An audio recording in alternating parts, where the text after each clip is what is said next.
শামীম সাহেবটা কে? ও বস বাবা, একটু সাবধানে হাঁটিস, খুব সিহিপি জায়গাটা। স্যার আপনি কারে ধরে লাইছেন? এই তুমি দেখতেছো না আমি কথা বলতেছি? এ বেয়াদব কোথাকার। আপনাকে না আমার ওই সিকিউরিটি রে মাঝখানে কথা বলে। এখন আমি চিনতে পেরেছি। তুমি এটা কাকে তুলে এনেছো? কেন আমাদের তুই মুখে এরকম শেভিং ফোম লাগিয়ে বসে আছিস কেন এখানে? শেভিং ফোম লাগাবো কেন, কি হচ্ছে? ওমা, মুখের ভিতরে শেভিং ফোম এলো কোত্থেকে? নিশ্চয়ই শেভ করতে গিয়ে ভুলে গেছিস। আরে তাই তো, আমি তখন শেভ করতে গেছিলাম, এখন মনে পড়েছে। তখন হঠাৎ করে একটা ইকুয়েশন মাথায় আসলো, আমি ওটা লিখতে চল। আজকে তোর ডাক্তারের কাছে অ্যাপয়েন্টমেন্ট। দেখা তো ভুলে গেছি, আর ওদেরকে একটা ফোন করার কথা না?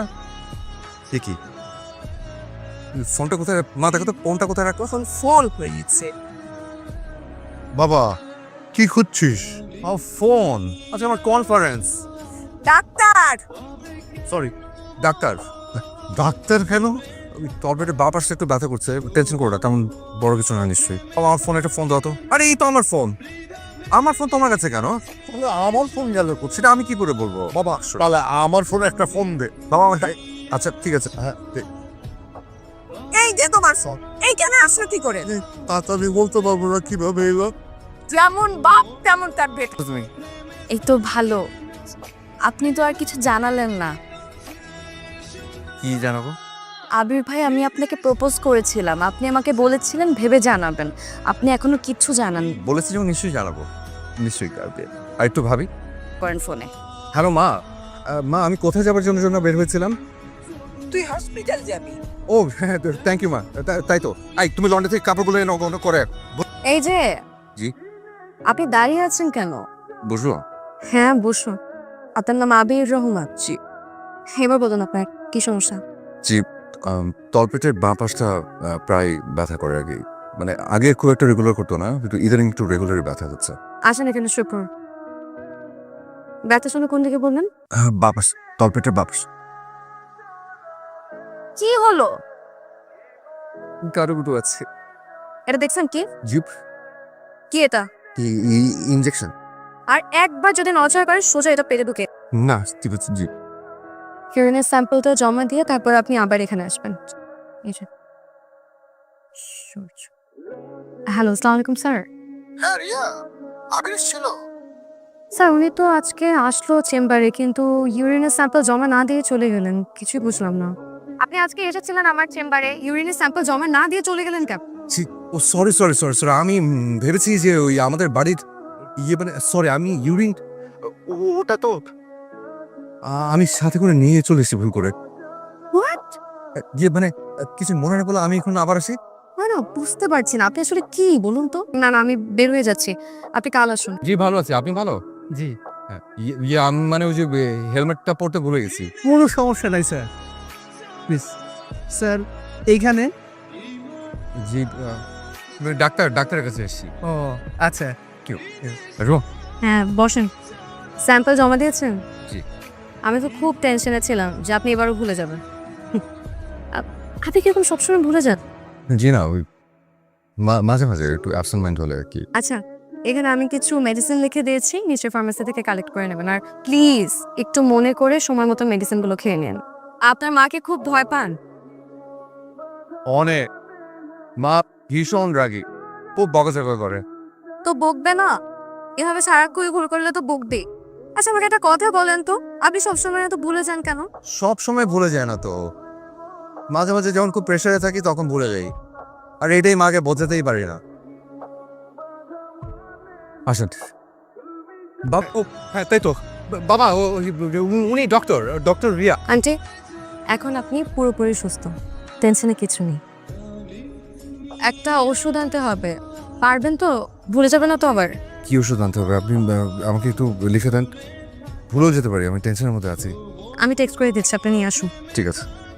আরে আবির, ফোনটা নিয়ে যা। ও ফোন চার্জ হচ্ছে না? হ্যাঁ চার্জ আছে। আন্টি, কালই টেস্টগুলো একবার করিয়ে নিয়ে আসবেন। ঠিক আছে মা, তোমাকে অনেক ধন্যবাদ। আন্টি কাল এসে আমি আরেকবার চেক আপ করে যাব, সমস্যা নেই। আরে এখনই যাবে কি? আবির আসুক, ও তোমাকে পৌঁছে দিবে। না থাক, পরে যদি আপনার ছেলে আবার বাসায় ফেরত না আসে। আন্টি আমি আজকে উঠি, আসেন। ঠিকই ছিল তা একটু ভুলে যাস রিয়ার কথা তো ভুলিসনি। মা কি যে বলো, বাবা কোথায়? বাবা আন্টি এটা দেখি পুরো হেক্টিক কারবার। তারপর কি হলো? তারপর আর কি বাসায় নামিয়ে দিয়ে চলে আসলাম। তুই তো পুরোই পাগল, তুই এসে তার ঘুরিস না, তুই থেকে দূর থাক, না হলে তুই নিজেও পাগল হয়ে যাবি। কিন্তু আমার তো ওনাকে খুবই ভালো লেগেছে। মানুষটার মধ্যে না কেমন একটা কিউট চাইল্ডিশ ব্যাপার আছে। আর তার থেকে বড় কথা কি জানিস, মানুষটা খুবই অনেস্ট। আমার তো খুবই ভালো লেগেছে। শুনো, এখন থেকে আমি তোমাকে তুমি তুমি করে বলবো, এভাবে আপনি আপনি করে বলতে একদম ভালো লাগছে না। আর তুমিও এখন থেকে আমাকে তুমি করে বলবে, ঠিক আছে? আমি মানুষ হিসেবে কেমন? খুবই ভালো, তুমি ভালো, পরোপকারী, জেল থেকে বাঁচালে, তারপরে ইয়ে সবকিছু মনে থাকে।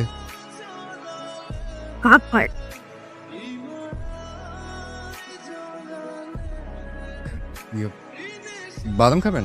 বই খাবে? সেটাই ভালো, বাদাম খাই। তোমার পিনাটের মতন মাথায় একটু তো বুদ্ধি হবে না।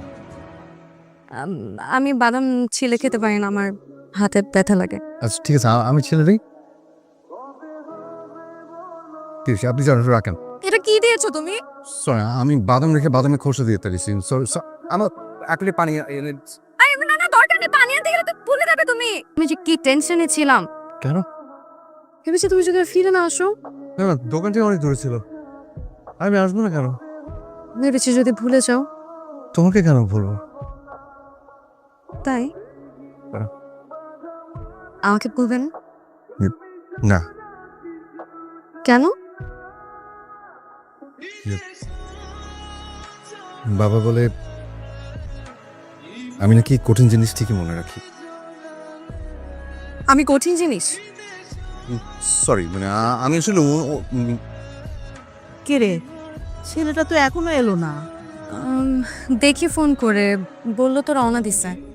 আমি কল দিয়ে দিচ্ছি। হ্যালো, তুমি কোথায়? কত দূর? আমি রাস্তায় আমি রওনা দিয়েছি তো, গাজীপুর।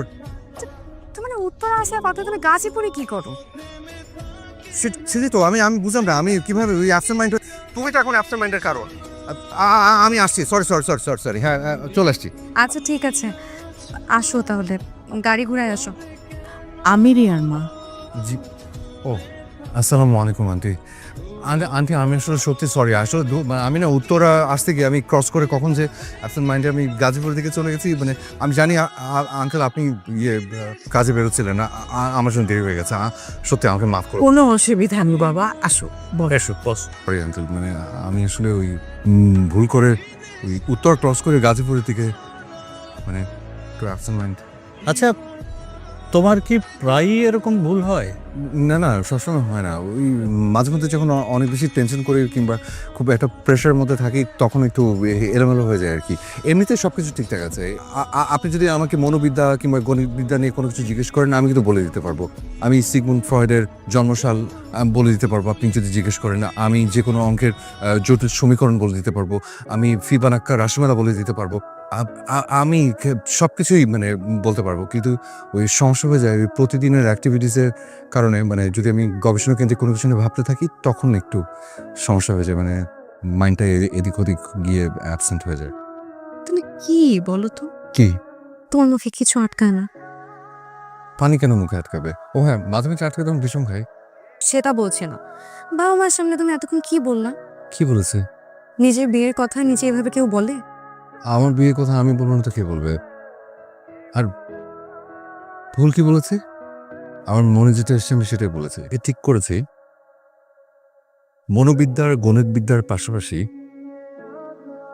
ক্রিয়াবিদ্যা নিয়ে গবেষণা শুরু করবে। তাই?